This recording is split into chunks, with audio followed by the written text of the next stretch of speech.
Conférence du père Marc Lambré à l'université de Cartier, le 11 janvier 1996, sur le thème suivant: Il y a un seul Dieu, mais y a-t-il plusieurs chemins? Je vois ici des gens qui discutent sans fin sur la religion, mais il me semble qu'ils combattent en même temps à qui l'observera le moins. Alors rassurez-vous, il ne s'agit que d'une citation de Montesquieu, qui écrivait ces mots il y a près de 3 siècles dans ses fameuses lettres persanes. Alors je vais continuer à lire ce texte de Montesquieu. C'est un petit peu long, mais ça en vaut la peine.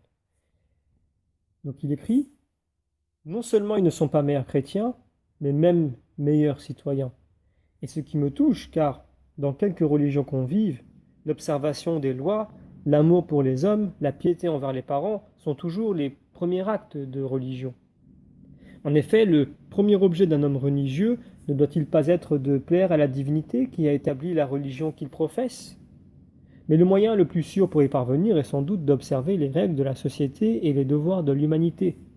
Car en quelque religion qu'on vive, dès qu'on en suppose une, il faut bien que l'on suppose aussi que Dieu aime les hommes, puisqu'il établit une religion pour les rendre heureux. Que s'il aime les hommes, on est assuré de le faire en les aimant aussi, c'est-à-dire en exerçant envers eux tous les devoirs de la charité et de l'humanité, et en ne violant point les lois sous lesquelles ils vivent. Par là, on est bien plus de plaire à Dieu qu'en observant telle ou telle cérémonie, car les cérémonies n'ont point un degré de bonté par elles-mêmes. Elles ne sont bonnes qu'avec égard et dans la supposition que Dieu les a commandées. Mais c'est la matière d'une grande discussion. On peut facilement s'y tromper, car il faut choisir les cérémonies d'une religion entre celles de 2000. Un homme faisait tous les jours à Dieu cette prière: Seigneur, je n'entends rien dans les disputes que l'on fait sans cesse à votre sujet. Je voudrais vous servir selon votre volonté, mais chaque homme que je consulte veut que je vous serve à la sienne. Lorsque je veux vous faire ma prière, je ne sais en quelle langue je dois vous parler. Je ne sais pas non plus en quelle posture je dois me mettre. L'un dit que je dois vous prier debout, l'autre veut que je sois assis. L'autre exige que mon corps porte sur mes genoux. Et ce n'est pas tout. Il y en a qui prétendent que je dois me laver tous les matins avec de l'eau froide. D'autres soutiennent que vous me regarderez avec horreur si je ne me fais pas couper un petit morceau de chair. Il m'arriva l'autre jour de manger un lapin dans un caravansérail. 3 hommes qui étaient auprès de là me firent trembler. Ils me soutinrent tous trois que je vous avais grièvement offensé. L'un parce que cet animal est immonde, l'autre parce qu'il était étouffé, et l'autre enfin parce qu'il n'était pas poisson. Un brahmane qui passait par là, et que je pris pour juge, me dit: Ils ont tort, car apparemment vous n'avez pas tué vous-même cet animal. Si fait, lui dis-je. Ah, vous avez commis une action abominable et que Dieu ne vous pardonnera jamais, me dit-il d'une voix sévère. Que savez-vous si l'âme de votre père n'était pas passée dans cette bête, me dit-il. Toutes ces choses, Seigneur, me jettent dans un embarras inconcevable. Je ne puis remuer la tête que je ne sois menacé de vous offenser. Cependant, je voudrais vous plaire et employer à cela la vie que je tiens de vous. Je ne sais si je me trompe, mais je crois que le meilleur moyen pour y parvenir est de vivre en bon citoyen dans la société où vous m'avez fait naître et en bon père dans la famille que vous m'avez donnée. Alors s'arrête ici ma citation du texte de Montesquieu. Donc voilà ces raisonnements qu'il met sous la plume de son persan principal, Ouzbek, dans une de ses lettres persanes en 1721. Alors cet ouvrage émerveille les jeunes gens qui le découvrent aujourd'hui. Vous-même peut-être pensez, vous plus ou moins comme Ouzbek. En somme, il s'agit d'un discours moderne, par ses idées ouvertes, raisonnables et tolérantes, et par sa largeur de vue. Pourtant, ses propos sont d'abord extraordinairement classiques, proches de la pensée antique. Il se trouverait bien, pour une part, dans la bouche d'un personnage de Satyricon de Pétrone, où l'on voit les Romains du 1er siècle s'exprimer d'une façon qui ne déparerait pas certains salons parisiens de notre temps. On est toujours étonné de constater à quel point ce que nous croyons moderne ne l'est pas en réalité.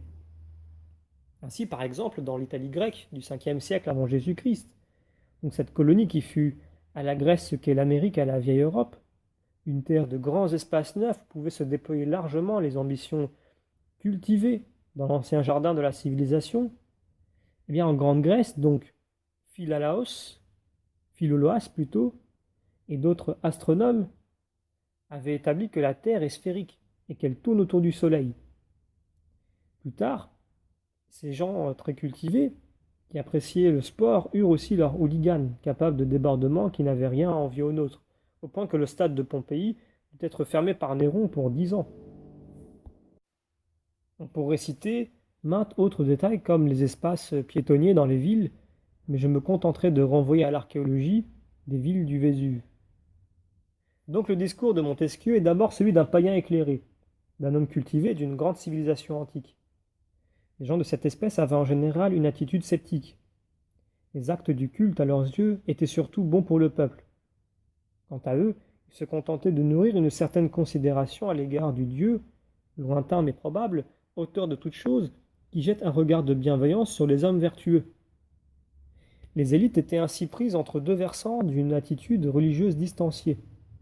D'un côté, la piété éclairée dont Socrate est le meilleur représentant, lui qui disait en toute humilité « Tout ce que je sais, c'est que je ne sais rien », et d'autre part, le sophiste, qui lui aussi sait qu'il ne sait rien, mais qui, dans sa vanité, se fait gloire de ce savoir de l'ignorance grâce auquel il mystifie les gens ordinaires qui s'imaginent savoir quelque chose. Montesquieu aussi, en bon moderne, cède à l'illusion d'une supériorité intellectuelle qui lui ferait dominer la diversité des traditions dans leurs particularités instructives. En premier lieu, il ne s'aperçoit pas que dans ses propos se glissent, comme des évidences, des affirmations qui n'en sont pas, car elles relèvent proprement de la tradition chrétienne et ne sauraient en particulier venir quasi naturellement à la pensée du persan ouzbek. D'abord, l'idée qu'en général la divinité établirait une religion pour rendre les hommes heureux est simplement fausse au regard de l'anthropologie. Bien au contraire, les divinités de toute espèce en instaurant leur culte imposent aux hommes de les servir. Selon l'expérience universelle, la religion est essentiellement une servitude pour l'homme en vue du service des dieux. Alors plus précisément, l'idée que Dieu aime les hommes est extrêmement douteuse pour les hommes en dehors de la révélation faite à Israël. Au demeurant, les sacrifices en régime païen ont pour objet d'apaiser les dieux ou de les rendre favorables, ce qui suppose que leur bienveillance est tout sauf acquise a priori. Ensuite, l'idée que l'on plaît à Dieu en aimant aussi les hommes, en exerçant la charité à leur égard, dans sa généralité absolue, est spécifiquement chrétienne. Pour l'ordinaire, l'attitude commandée par les dieux à l'égard des autres hommes est pour le moins variable en fonction des circonstances. Encore, l'idée du respect, ordinairement dû au nom de Dieu, aux lois sous lesquelles vivent les hommes, dans la lucidité sur la diversité de ces lois et leur relativité, est aussi chrétienne. Il suppose une compréhension avancée de la théologie de la création en lien avec celle de la rédemption. Enfin, Montesquieu commet une erreur typique du rationalisme occidental moderne, que l'on peut appeler post-chrétien, en invoquant la difficulté qu'il y aurait à choisir un rite parmi ceux de 2000 religions. Il imagine, comme d'ailleurs l'immense majorité de nos contemporains, qu'il y aurait au monde une pluralité des religions de la même manière qu'il existe une multitude de cultures.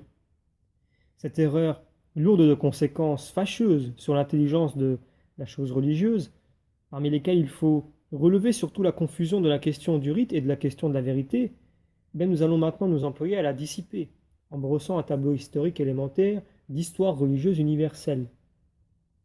Contrairement à ce que pense l'Ouzbek de Montesquieu, il n'y a pas d'abord dans le monde des hommes une pluralité de religions, mais une multitude de dieux.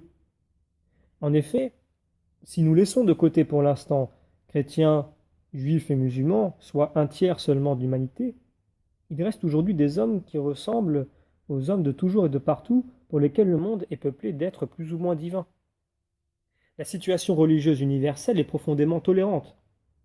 L'homme, religieux de son naturel, est très ouvert au Dieu des autres. Ainsi, dans l'Athènes que visite Paul, en plus des innombrables sanctuaires dédiés à tous les dieux locaux et exotiques dont on peut avoir entendu parler, il y a un autel aux dieux inconnus. À tout hasard, par prudence. Les dieux, ce sont aussi, dans la pensée religieuse commune, les anges, les fantômes, les esprits, les morts, les extraterrestres, comme les carburants de marques diverses, sous des étiquettes variées correspondant à des additifs spécifiques, proposent fondamentalement le même composé organique énergétique. De même, les hommes pensent se brancher sur le même divin par le canal d'une multitude de méditations différentes. Notre époque, de ce point de vue, est plus que jamais semblable à toutes les autres pour ce qui est du comportement religieux. Elle est animiste et païenne. Dans l'histoire de l'humanité, il n'y a qu'un seul événement proprement religieux. Certes, il y eut de nombreux événements de sagesse. Socrate et les pré- et post-socratiques, le Bouddha, Lao Tse, Zoroastre, donc tous autour de 500 avant Jésus-Christ, et beaucoup d'autres plus ou moins connus, plus ou moins anciens, dont le pharaon Aménophis IV Akhénaton. Des hommes qui, en leur temps, poussèrent la réflexion jusqu'à une certaine pureté de conception du divin et du monde qui permet à l'homme de s'y situer et de conduire sa vie avec lucidité.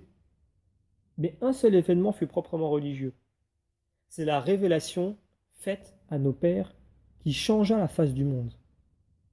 Le Dieu qui se révéla à Abraham ne s'est pas présenté à lui comme le seul Dieu, mais comme un Dieu qui proposait à un homme une alliance personnelle, une alliance d'amour et de bénédiction dans laquelle il s'engageait lui-même à la vie, à la mort.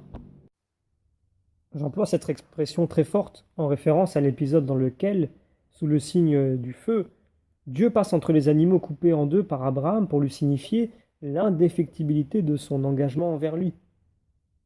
Oui, l'événement religieux, c'est qu'un Dieu, un jour, a instauré avec Abraham une histoire d'amour qui, dès le début, concernait tous les hommes. En effet, ce Dieu qui ne se disait pas d'emblée unique, se déclarait en revanche le Dieu pour tous, au moment même où il faisait alliance avec un homme parmi tous, par les termes de la promesse qu'il lui faisait. En toi seront bénies toutes les nations de la terre. Tel est le rayon de lumière qui troue l'opacité de la non-histoire universelle. Non-histoire, car il n'y a pas d'histoire du monde avant Abraham. La condition commune de l'homme religieux, c'est la morne idée d'une bienveillance supérieure probable ou du moins non impossible, mais qui se trouve constamment défiée ou déniée par le mal dont on fait l'expérience. Ainsi, le savoir-vivre ordinaire se construit-il sur la part maudite, la part faite du mal, concédée au mauvais sort, qui est le plus souvent le sacrifice idolâtrique. Et tout, dans ce monde incertain, passe, hélas, en sorte que rien ne saurait être établi dans une véritable éternité. Tout juste peut-on envisager un éternel recommencement, qui est bien plus un déni de l'histoire que son cadre possible. Or, voilà qu'une histoire d'amour est annoncée. Une histoire d'amour qui ne finira pas mal, c'est promis. L'alliance avec Abraham promet une fin heureuse et donc la destruction du mal. Et cette destruction est liée au pardon. Car, aussitôt reçu sa vocation, Dieu s'étant adressé à lui pour la première fois, Abraham, qui n'a pas encore reçu le nom d'Abraham, va faire l'expérience de la nécessité de la grâce et du pardon. Il part pour l'Égypte, mais il se dit, ma femme, Sarai, elle n'est pas encore Sarah, est très belle. Sûrement les Égyptiens vont me tuer pour la prendre. Alors il lui demande de se faire passer pour sa sœur. Effectivement, le pharaon prend la belle Sarai pour femme et Abraham s'en trouve largement gratifié. Mais le pharaon s'en trouve fort mal. Il a toutes sortes d'ennuis. Alors, comprenons la vérité, donc le récit biblique ne dit pas comment, il renvoie Abraham avec sa femme et tout ce qu'il possède. Il y a sûrement là une figure anticipée de la sortie d'Égypte. Il n'empêche que, contrairement aux craintes d'Abraham, le pharaon ne lui fait aucun tort, au contraire. Voici donc l'homme que Dieu a choisi pour faire alliance avec lui. Son premier exploit est d'aligner jugement téméraire, mensonge et adultère, puis de se faire jeter dehors par le pharaon qui, en revanche, lui donne une bonne leçon de vertu en cette occasion.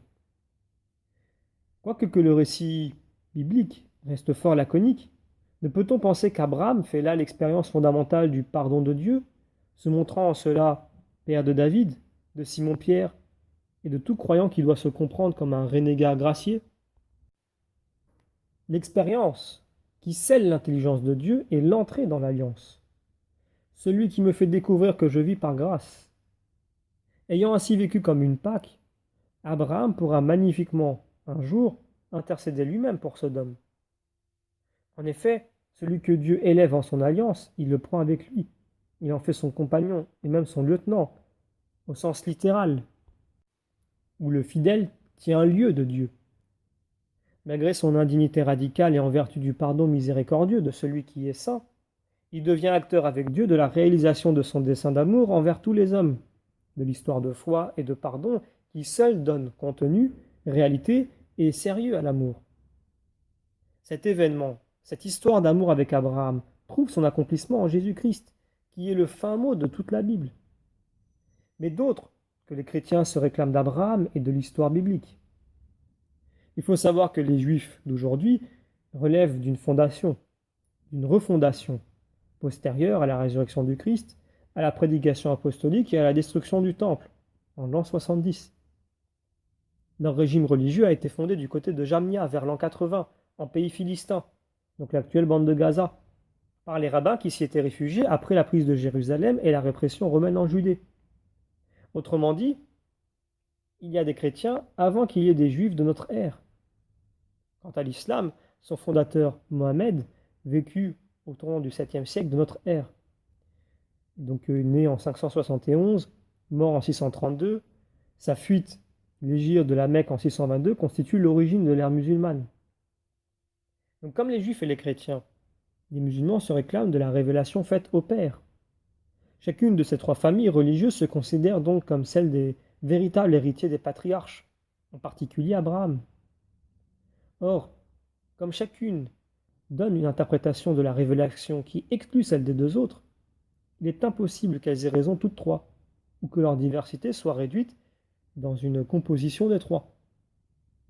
Jusque-là, je ne vous ai donné qu'un aperçu historique très factuel.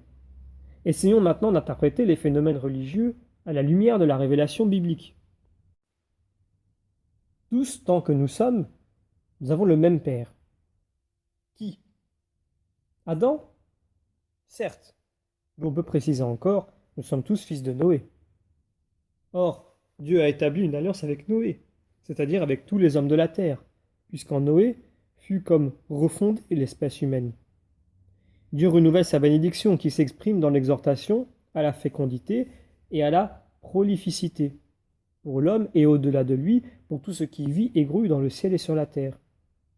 À Noé, Dieu promet qu'il ne détruira plus jamais tous les vivants de la terre.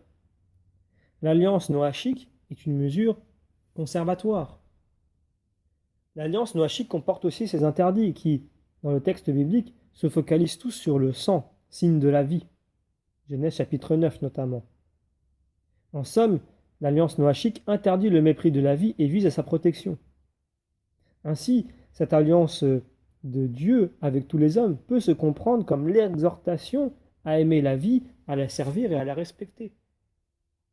Nous ne devons pas oublier aujourd'hui que tous les hommes, les païens d'hier comme ceux d'aujourd'hui, vivent sous le régime de cette alliance noachique, alliance d'amour et de bénédiction prononcée par Dieu qui les conserve tous, les sauvegarde tous. Et pourquoi le fait-il? En vue du salut de tous, bien sûr, comme nous le croyons parce que le Nouveau Testament l'enseigne, en particulier dans le livre des Actes, qui rappelle les préceptes noachiques à l'occasion de l'événement de l'entrée des païens dans la communauté des chrétiens. Donc Actes chapitre 15. C'est à partir de cette réflexion que j'interpréterai l'islam comme étant essentiellement la réduction de la révélation biblique à l'alliance noachique. Dieu seul est Dieu, Dieu donne la vie, aimons la vie et respectons-la. Mais l'islam oublie l'événement de l'alliance avec Abraham comme instauration d'une histoire d'amour où Dieu s'engage dans la chair des vivants de la terre et ignore du coup la véritable dimension de l'histoire. Donc l'islam est un anistorisme. L'idée du Coran, comme texte dicté par Dieu, dans la matérialité de la lettre, introduit l'immuable comme référence matérielle au cœur du monde. Normalement, la langue du Coran, qui ne peut changer, devait être la langue des croyants, et la constance de la langue implique celle de la culture. En outre, les fidèles de l'islam ont pour mission non de convertir le monde, mais de le soumettre à leur domination, c'est-à-dire à la loi coranique qui seule à leurs yeux est légitime. L'islam se rêve comme la religion de toujours, la religion naturelle, dans la fiction d'un monde qui serait ce qu'il doit être sous la domination des vrais fidèles. Voyons maintenant les Juifs. Juif signifie fils de Juda. Juda, l'un des 12 fils de Jacob Israël, ou habitant de Juda, c'est-à-dire de la part de terre donnée à la tribu de Juda. Ainsi, ceux qui se nomment eux-mêmes juifs se désignent par là comme seulement une partie d'Israël, un 12e du total en principe. Ils se comprennent au fond comme le reste d'Israël, selon un thème biblique capital interprétant la réduction politique et démographique du peuple par étapes successives depuis l'apogée de l'époque royale avec David et Salomon. Or, l'histoire inaugurée avec Abraham ne peut se contenter d'un reste. C'est pourquoi Dieu accomplit cette histoire en Jésus-Christ, qui est lui-même l'ultime reste d'Israël, et qui ouvre en lui l'espace de l'alliance à toutes les nations, selon les termes de la promesse faite à nos pères et reprise inlassablement par les prophètes. Il se trouve que l'événement de l'accomplissement se réalise non sans le refus d'Israël, le rejet du Messie, par son propre peuple. Les siens ne l'ont pas reçu. Ce moment dramatique et focal de l'histoire révèle aussi la profondeur du mystère radical du mal. Mais la puissance du Dieu d'amour est plus forte que tout péché. Et saint Paul nous l'explique en Romains chapitre 11. Dieu a enfermé tous les hommes dans la désobéissance afin de faire à tous miséricorde. Ainsi, les Juifs d'aujourd'hui représentent-ils un certain moment historique, mais un moment qui est toujours au centre et déjà à la fin de l'histoire. Le moment de la venue et du rejet du Messie, où l'amour triomphe pour le salut de tous à l'heure même où le mal semble enfermer définitivement tous les hommes dans le refus de Dieu, c'est-à-dire la damnation. Ainsi, les Juifs d'aujourd'hui sont-ils à la fois un anachronisme, donc nos frères aînés, voir la parabole du Fils prodigue, et les témoins de l'actualité, de l'événement du salut en Jésus-Christ, dans la mesure où, dans ce monde qui compte toujours des païens, il y a aussi toujours des Juifs, en sorte que les uns et les autres sont appelés à faire un seul peuple par la miséricorde du Dieu Tout-Puissant. Voir Actes chapitre 15. Alors il nous faut maintenant parler des chrétiens, dans leur diversité parfois non unifiée. Pour nous, il s'agit des autres chrétiens, ceux d'Orient qu'on nomme orthodoxes d'une part, et d'autre part ceux d'Occident que l'on regroupe souvent à tort sous le nom de protestants. Je dirais que les uns et les autres sont le résultat d'accidents ecclésiologiques stabilisés, d'échecs ecclésiaux non résorbés. C'est particulièrement clair pour la division historique entre chrétiens d'Orient et chrétiens d'Occident, qui provient d'un affaiblissement de la pratique nécessaire d'unification chrétienne, principe synodal, suivi d'une rupture que les circonstances et la personnalité des acteurs en cause ont rendue brutale et quasi définitive. Dieu merci, de nos jours, après un long chemin d'écoute et de conversion, la restauration de la pleine communion avec l'Orient n'a plus guère comme obstacle que l'habitude du rejet prise par les fidèles de base de l'orthodoxie, car les difficultés substantielles sont levées au niveau des principaux pasteurs de l'une et l'autre obédience, ainsi que pour la masse des fidèles catholiques. Cela explique à la fois que le pape puisse envisager l'unité comme proche et que le patriarche de Constantinople annonce un long chemin encore à parcourir. Il sait bien que la conversion pratique des fidèles de ces églises ne se fera pas du jour au lendemain. Pour ce qui est des autres chrétiens d'Occident, la situation est beaucoup plus diversifiée. Les anglicans, par exemple, résultent d'un accident de l'histoire un peu comparable à celui que nous venons d'évoquer. Ils étaient d'ailleurs tout près du rétablissement de la pleine communion avec l'Église catholique, lorsque l'affaire de l'ordination des femmes récemment a tout remis en question. Les épiscopaliens d'Amérique sont une sorte de branche de l'anglicanisme. Comme les anglicans, les luthériens en général bénéficient d'un épiscopat authentique dans la succession apostolique. Au-delà de ces communautés d'églises très proches des catholiques, la situation des très diverses confessions protestantes est plus ou moins dégradée par rapport à la catholicité. Pour m'expliquer sur ce que j'entends par l'adjectif dégradé, je vous propose une image, celle d'un jardin extraordinaire dans lequel se trouveraient toutes les semences choisies par un jardinier merveilleux. Ce jardin est reproductible à loisir, en sorte qu'à chaque fois, il s'agit d'un nouveau jardin, constitué de façon complète comme le premier jardin, et que dans leur ressemblance merveilleuse, tous les jardins sont un seul jardin. Chaque jardin est plus ou moins bien gardé et cultivé. Certaines plantes y poussent de belle façon, d'autres ne parviennent même pas, pour un temps, à germer, mais les semences sont toutes là. Ce jardin, c'est l'Église catholique. Ces jardins, ce sont les églises particulières que constituent maintenant les divers diocèses. Mais l'on peut aussi faire une reproduction sauvage du premier jardin, ou encore couper un jardin particulier de tous les autres. C'est le schisme, du mot grec qui signifie coupure. Couper des autres, un jardin particulier périclite. On peut aussi rejeter d'un jardin particulier telle ou telle semence d'origine. Dans ce jardin fondamentalement appauvri, certaines espèces peuvent pourtant être florissantes plus que dans les jardins conformes à l'original. Mais les semences rejetées au nom de celles que l'on a choisies ou prises manquent à l'intégrité du jardin. Un tel jardin est une communauté relevant de l'hérésie, du grec hérésis, qui signifie l'action de prendre, choisir. C'est pour cela que les chrétiens ont l'obligation de vivre selon deux principes. Le principe synodal, du grec même chemin ou chemin ensemble, et le principe hiérarchique. Le principe synodal, c'est que nous devons nous réunir toujours à nouveau afin de nous reconnaître mutuellement comme disciples de l'unique Jésus-Christ dans la même confession de foi, dans le fait de dire la même chose, d'être unis dans la même pensée qui est celle du Seigneur un. Ainsi, le dépôt de la foi est-il une tâche constante pour les chrétiens? Si la tâche est négligée, le dépôt s'altère. On se perd en partie, on perd une partie des chrétiens. Les autres communautés chrétiennes, dans la mesure où elles souffrent d'être séparées ou altérées, représentent aussi des péchés dans l'Église.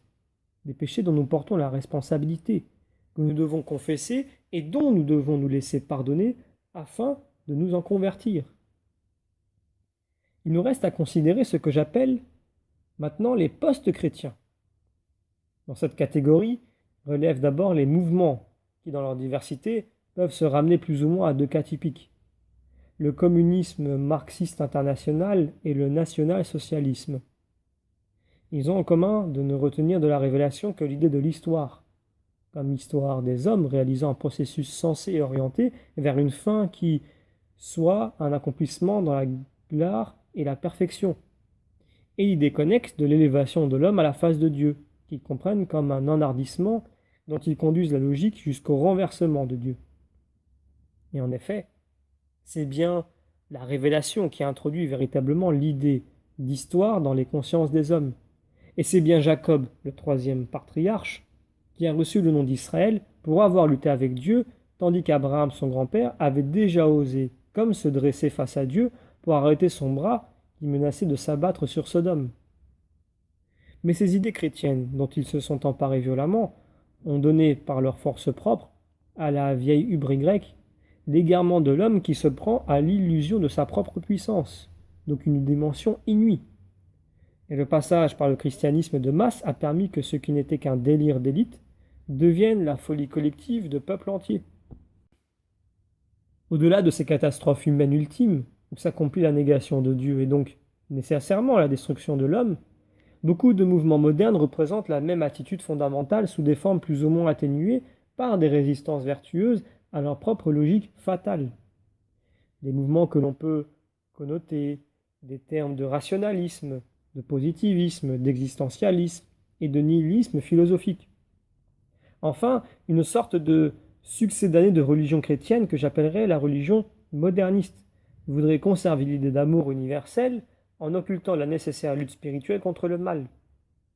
Mais cette douce illusion d'habitants des pays nantis les protège mal contre l'angoisse radicale qui se terre au cœur de l'homme, et ne les protégera pas contre les événements de l'histoire à venir.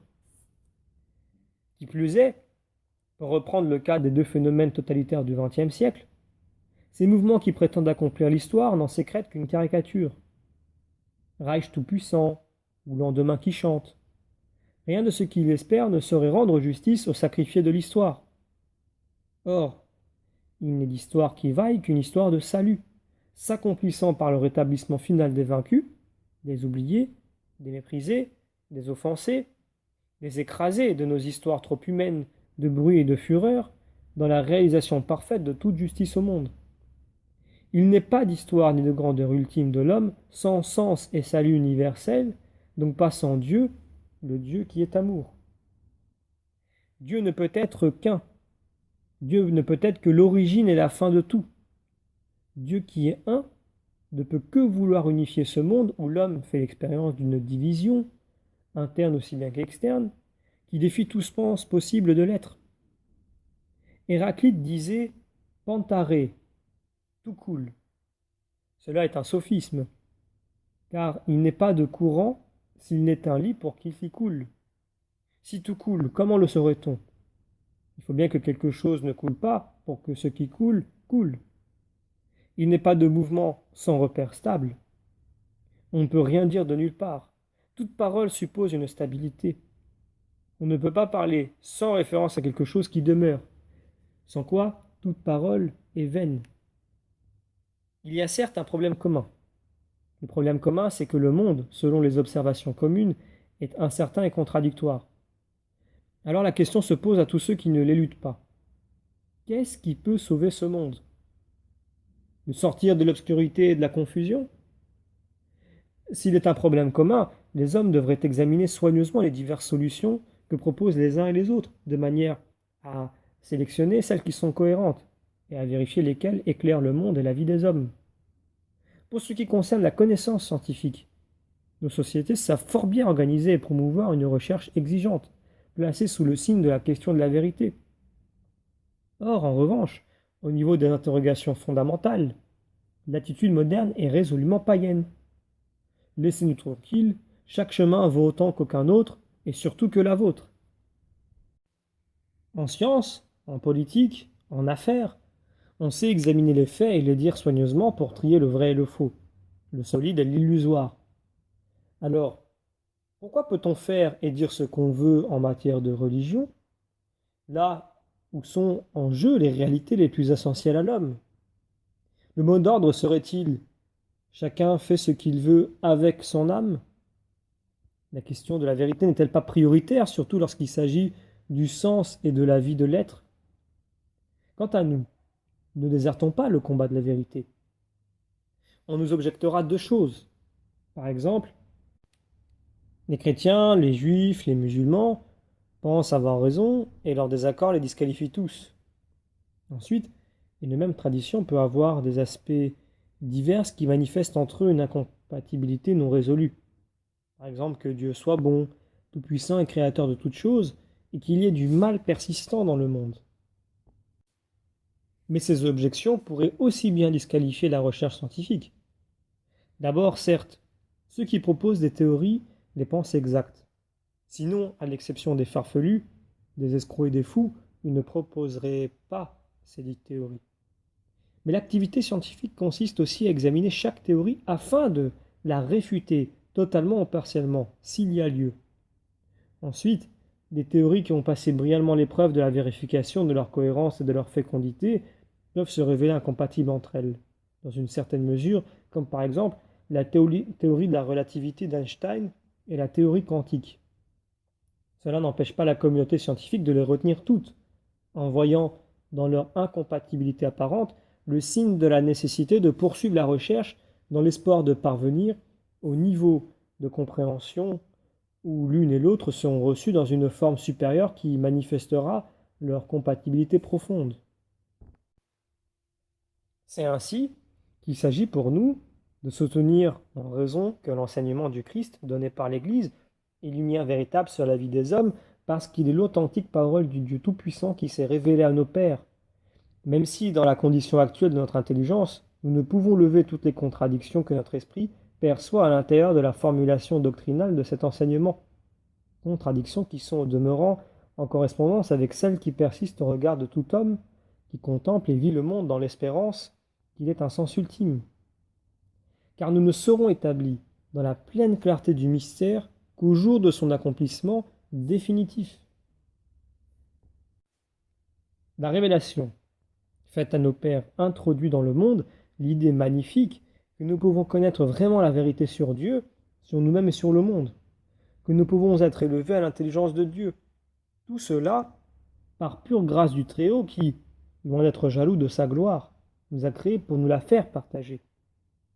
Seul le péché, le consentement à la suggestion du mauvais, nous maintient dans un monde d'ombre où le scepticisme le dispute à l'orgueil. De cet état malheureux, le Fils de Dieu nous tire, si seulement nous le recevons en rejetant le mal. Tous les hommes se doivent de mener ensemble, dans le respect mutuel, ce combat de la vérité où se révèle le sort de l'homme, la fin de l'homme, au sens de l'accomplissement de toute justice. N'oublions pas la possibilité pour l'homme d'être juste, non sans la grâce, dans le cadre de l'alliance noachique, mesure conservatoire et préparatoire s'inscrivant à sa place et à son heure dans l'ensemble de l'histoire de l'humanité, conçue comme mystère de notre salut par Dieu. À l'intérieur de cette histoire universelle, chacun est un chemin de Dieu. Chacun a son chemin donné par Dieu, où il est confronté au choix radical de la vie et de la mort, du bonheur et du malheur. Seule la révélation accomplie en Jésus-Christ affirme cela de façon claire et complète. Oui, il y a un seul Dieu. Et oui, il y a plusieurs chemins. En ce sens que chaque homme est un chemin de Dieu en ce monde. Chacun a son propre histoire avec Dieu. Mais si Dieu est un, et Dieu est un, comment pourrait-il, dans son infinie simplicité, comme nous le rappelle le catéchisme numéro 43 de l'Église catholique, se satisfaire de notre situation de division? Il ne peut que nous chercher tous. Il cherche chacun de nous pour nous guérir de notre dispersion divisante, de notre diabolisation au sens littéral du mot grec diabolos. Si je dis il n'y a qu'un Dieu, et qu'ayant dit je passe mon chemin, je ne suis pas sérieux. Dieu, lui, dit mon nom. Il me cite d'une voix claire. Il dit simplement mon nom. Et cela signifie, comme en Genèse chapitre 3, où es-tu? Où te caches-tu? Il me cherche comme lorsqu'il dit à Adam au jardin d'Éden, où es-tu? Or, que répond Adam? J'ai entendu ta voix et j'ai eu peur, alors je me suis caché. C'est exactement la réponse des gens qui disent il y a un seul Dieu et qui en restent là. Adam a eu peur parce qu'il était nu, c'est-à-dire vulnérable. Contrairement à ce que dit Montesquieu, la situation humaine, c'est l'inquiétude, en particulier face à Dieu. C'est celle de qui imagine que le plus fort que lui va sûrement profiter de sa faiblesse. Affirmer il y a un seul Dieu doit être beaucoup plus qu'une banalité rassurante. C'est une citation à comparaître devant lui. Aujourd'hui, comme hier et demain, tout homme est cité devant Dieu, comme on est cité en justice. Pour chacun de nous, la question se pose. Dieu est un. Qu'est-ce que je vais lui répondre? Qu'est-ce que je réponds, moi, aujourd'hui? C'est l'événement de l'esprit que de se placer soi-même à l'épreuve de la considération de Dieu, de ne pas s'y soustraire. Voilà ce que proclame la révélation accomplie en Jésus-Christ. Cette histoire préparée avec Noé, inaugurée avec Abraham, c'est celle qui vise à ce que tous les hommes soient rétablis dans cette unité qui est celle de Dieu lui-même. L'événement fondamental, à chaque instant, c'est de savoir si je vais ou non me soustraire à ce face-à-face auquel Dieu me convie. Souvent, nous cherchons à gagner du temps, en différant ce face-à-face, par exemple, en le rejetant à la fin de notre vie. Mais en fait, ce temps que nous pensons gagner, nous le perdons. Non seulement la révélation accomplie en Jésus-Christ proclame cette heureuse nouvelle et cette bonne convocation dans la clarté, mais encore elle accomplit ce qu'elle dit. Elle l'accomplit dans l'Eucharistie. Car dans l'Eucharistie de Jésus-Christ, Dieu trouve les hommes et les établit dans sa propre unité. Dans l'Eucharistie, nous sommes tous pris dans l'amour du Christ, unis en un seul corps. La messe est chaque fois ce face-à-face où Dieu cite chacun car il nous a tous convoqués. La messe est table de la parole et table du pain. La parole dit notre nom et nous invite à ne pas nous soustraire à ce regard d'amour qui nous convoque à la foi. La messe n'est rien pour qui n'y entend pas le Christ lui poser la question de sa foi. Le pain qui est le corps du Christ nous nourrit et nous établit dans sa propre unité, car ensemble nous devenons ce que nous avons reçu. Il n'y a qu'un seul Dieu. Alors y a-t-il plusieurs chemins? Non. Écoutez le Christ nous dire « Je suis le chemin de vérité qui conduit à la vie. Certes, chacun a son chemin, son histoire en Dieu, mais un seul est le chemin, Jésus-Christ. Comme le chemin de chacun est que le Christ vive en lui, à sa place, chacun est appelé à devenir l'unique Christ, à être réalisé dans l'unique chemin. Ainsi, chacun de nous est établi personnellement dans la gloire même de Dieu, en étant établi avec tous les autres dans l'unité même de Dieu. Car il n'y a qu'un seul Dieu qui est un, et qui au dernier jour sera tout en tous. Tel est le fin mot de l'histoire.